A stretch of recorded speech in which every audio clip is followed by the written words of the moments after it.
Let's go! Lola, Part 1. Our connection was instant when we first met. Lola and I were both Capricorns. Our birthdays were only 3 days apart. We love that the best about each other. Both of us were very drawn towards Capricorn people and friendships. Also, the fact that the both of us longed for our companionship of our distant mothers, that was our strongest bond, and it drew us together even closer. Another thing we had in common was our bad experiences in the exact same state group home. Truly, we understood each other on a deep inner turmoil level.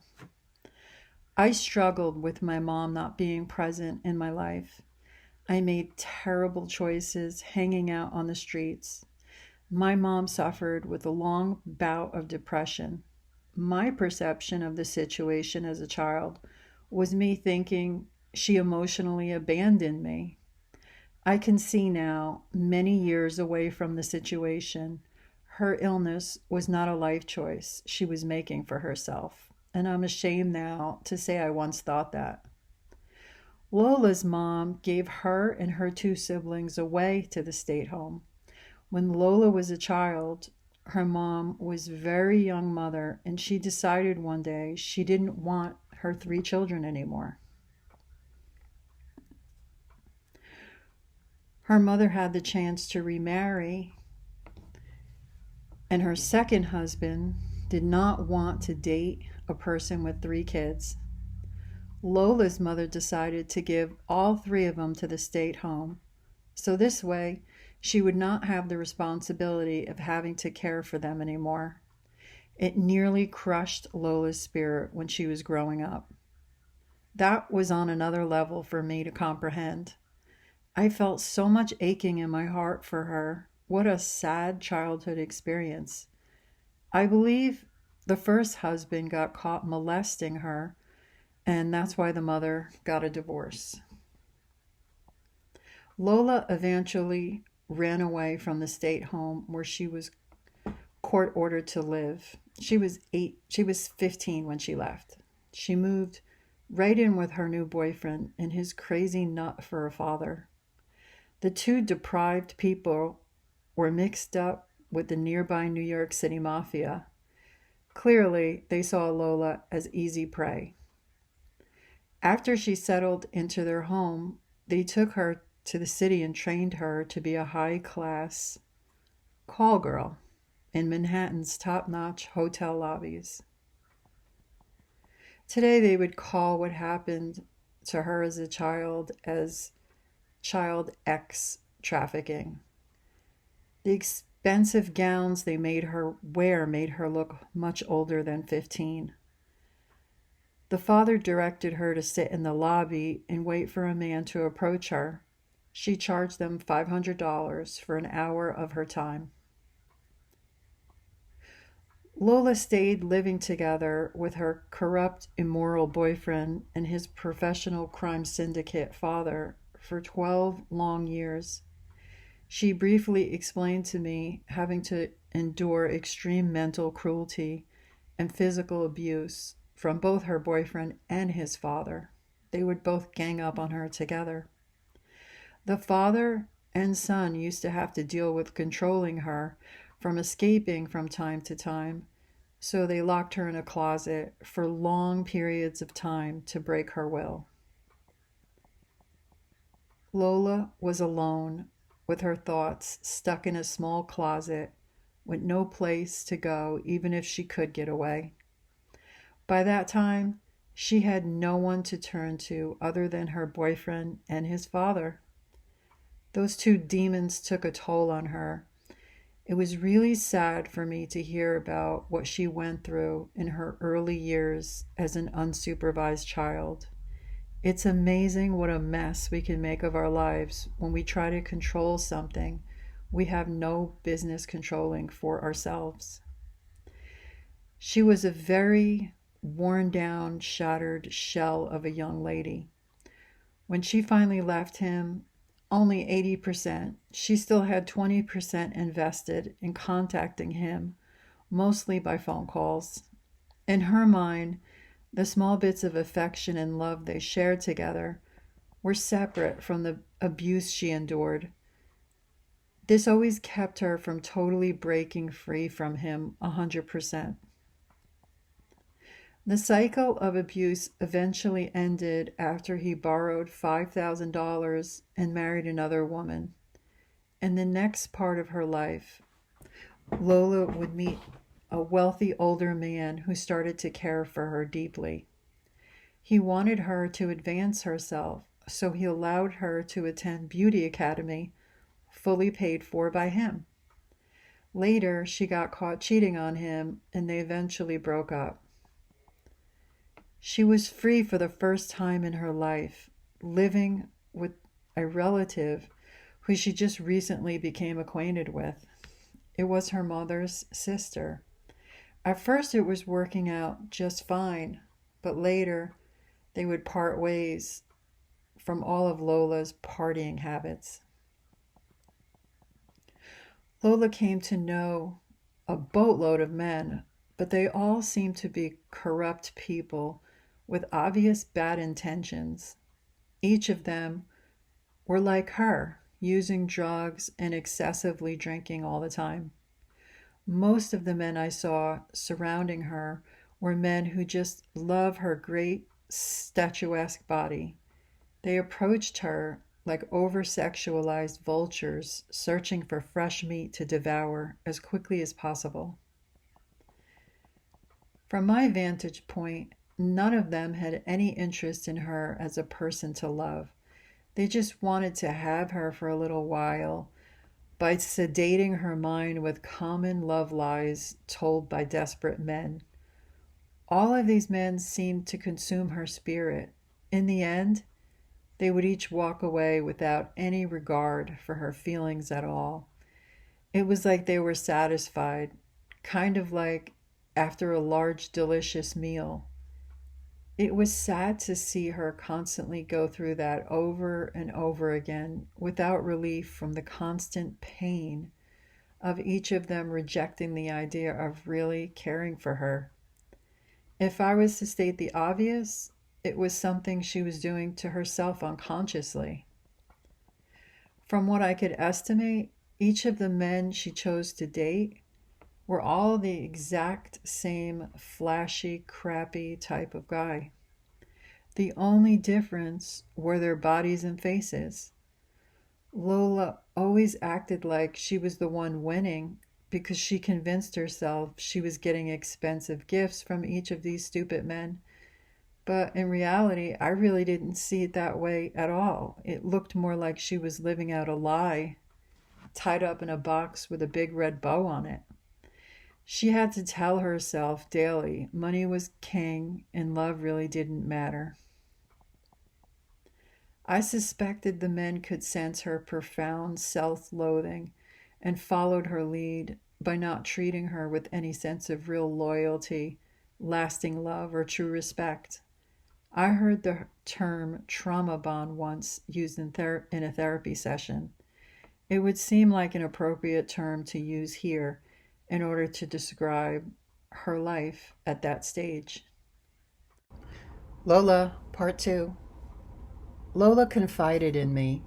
When she was living in the group home, her life started to get on track. She was regularly attending high school and on her way to graduating with good grades. She was settling into a comfortable routine. Around that time, her mother wanted all three of her children to come back into her home. They were almost all grown up by this point, but she still wanted them to live with her. She wanted to make amends with them, and she wanted them to know her new husband. One day, out of nowhere, Lola was ripped out of high school and tossed into an entirely new living situation. She had to attend a new high school and become instantly comfortable with living with her mother and her new husband. This would mark a time when Mr. Wonderful entered Lola's life. Carlos was a wild child. He lived with his father and they had no rules to abide by. They drank together, they did drugs together, and when he met Lola, it was just another person to party with. He was a strong and determined person, very confident in himself. He made her feel cared for, and she truly felt loved for the first time in her life. He wanted the both of them to be free, to be able to come and go whenever they wanted to. So he convinced Lola to run away from her crazy mom's house and to quit high school. Now they could live that wild and free lifestyle uninterrupted. Him and his father sold drugs for a living, and they used Lola as a mule to commute cocaine from the East Coast to the West Coast. Her life became like a movie. They were taping money to her stomach under a professional-looking lady's suit before she would board an airplane. She was very courageous for them. By this time, she was actively using drugs and alcohol daily, so she wasn't exactly thinking clearly anymore.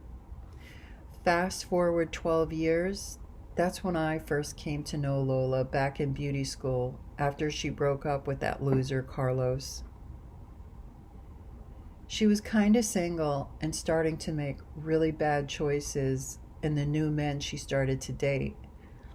I decided it was going to be my job to fill her head with my outside viewpoint of the men she hung around with.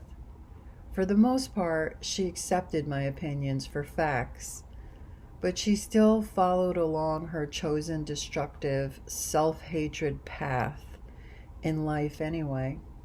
I spent many years at her side, treating her with kindness and loyalty. I always tried to love her as a sister, as much as I possibly could. I just knew she needed me in her life. She seemed so lost, even though she had so many people surrounding her. We were genuinely close friends. We were at each other's side throughout life's up and downs for many years. We were like a beef burger alongside a sesame seed bun. I decided to turn a corner and change music scenes. The drinking and drugs were becoming too familiar in the world I created for myself. I needed to make small changes to escape possible death for myself. Now, Lola and I could finally run the streets together. She would have me close right by her side at night. She was happy as a lark to hit the party circuit with me.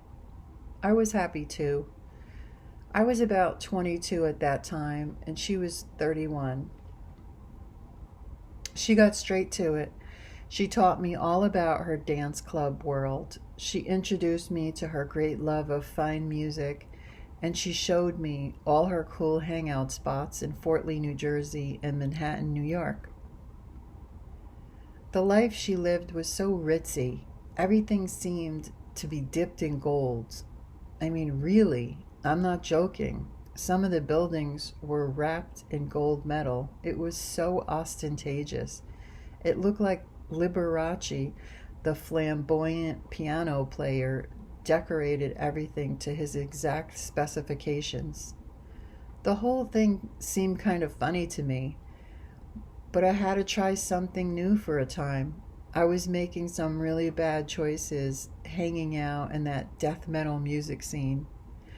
So I just went with it. I let her take the lead, introducing me to her entire world of dance club entertainment. Lola loved jazz-style music. I was determined to be open to new experiences, so I gave her music a try. At first, I had to endure all of it. I was definitely out of place in her life. She decided to never give up on me. In time, she was actually able to change me. I grew an ear for jazz music and the appreciation of assemblies of complex, layered works of music or rhythmic dance club beats. Lola and I went shopping together often. That's what made her the happiest. She had this thing with looking like she was sophisticated and upscale, like an uber rich, fancy lady. It meant so much to her to look like that. I guess not having money played with her head a bit. She took the time to show me how to dress to perfection. I became an upscale, fancy dressing, rich looking lady too. I definitely needed that badly. I was coming out of the rocker girl clothing style. Honestly, I was lost to the rest of the world. The only thing I knew was vixen style clothes and famous musicians. In terms of current fashion and sophisticated clothing styles, I had no clue. We went to all the best boutiques in the Garden State Plaza in Paramus, New Jersey. She chose the clothes that were best suited for me. I loved the new look she created. I felt confident in myself with my newfound clothing identity. Each time she wanted to go to the mall, I happily went alongside with her. I felt like I was attending the Lola Showgirl School of Art. Lola informed me I had to know all the best perfumes too. She also introduced me to exactly what type of makeup to wear. She turned me into a totally new person in no time flat.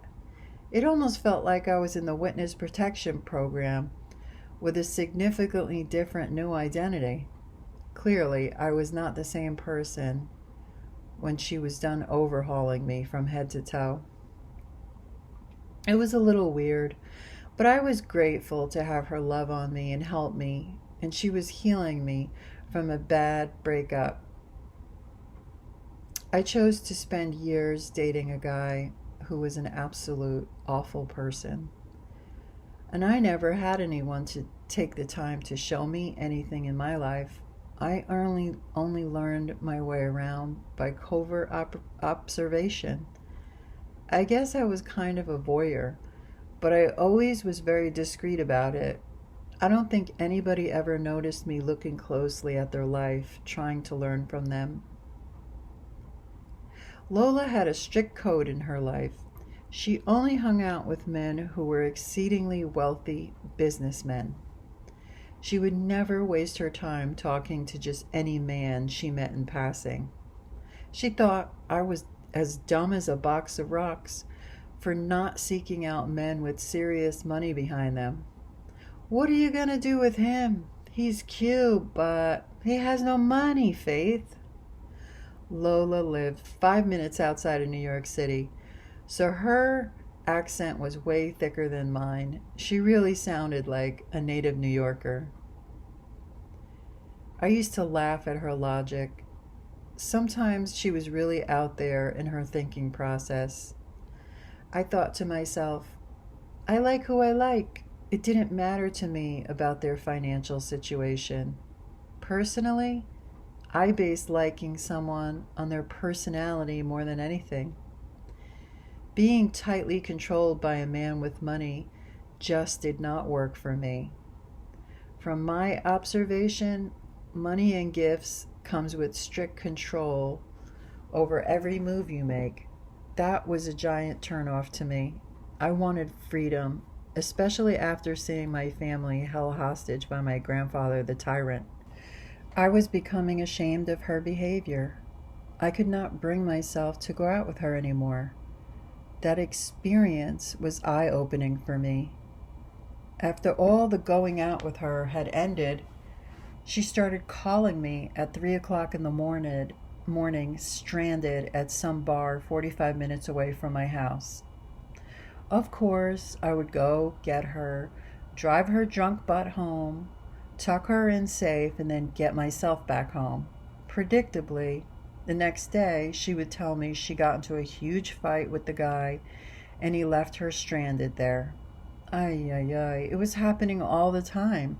She became more and more problematic, constantly calling me like a cab service, all hours of the night, week after week. I began to become concerned about her ability to make any more wise decisions. I started to nag at her incessantly. Stop making a fool of yourself.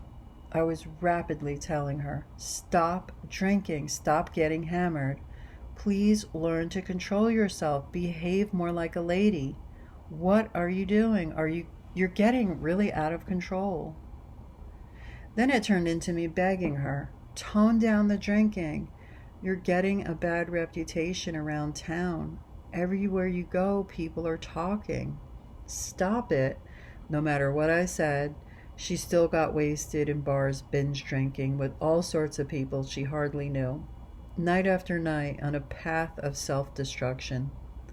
Constantly, she was making trouble for herself everywhere she went. She was unquestionably an alcoholic, and she needed a rehab treatment center very badly.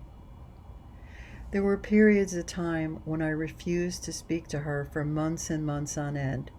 It was all due to her not respecting herself. I hated hearing she was prostituting herself out again. She would fall into that habit over and over again throughout her life.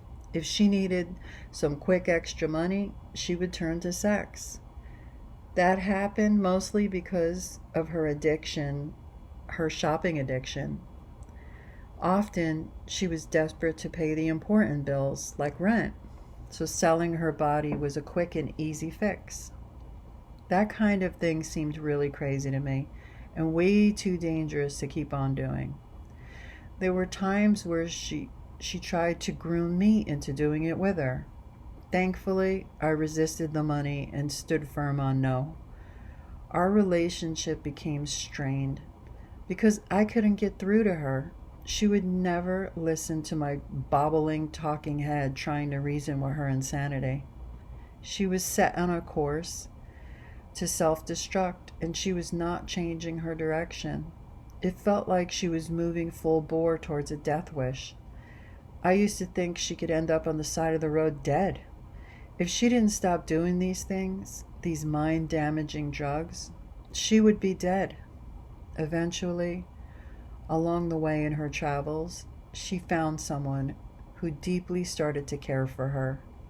They ended up getting into a serious relationship, and she moved in with him, and she toned down all the all-night binge drinking in local bars.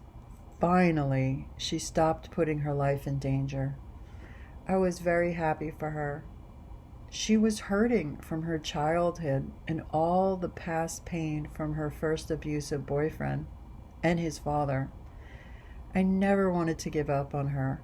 She was always there for me in my troubles, and I wanted to always be there for her.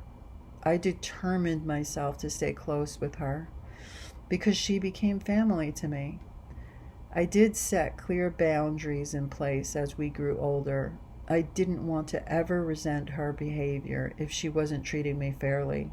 I let her know I was not going to passively stand by watching her self-destruct, not for 1 minute. I wasn't going to be used for anything, and she needed, if she ever needed anything, all hours of the night. She respected that.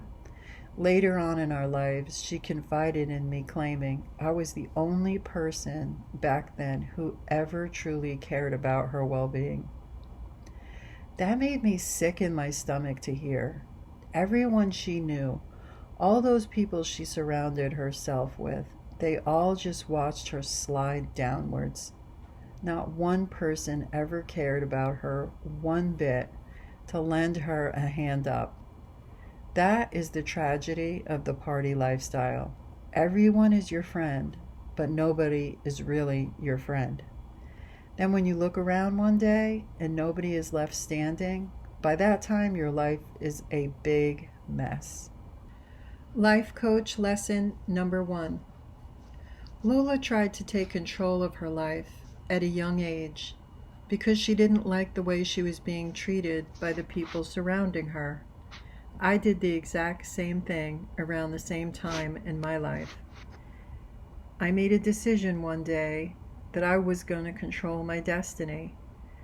When we make those decisions at such a young age, we don't really realize what could happen to us. When Lola left high school, she made her first really bad decision. It changed the course of her life. Her entire life would be different because of it. Completing high school is the only thing that young people can control. You can choose to study hard. You can choose to focus on completing the task of graduating.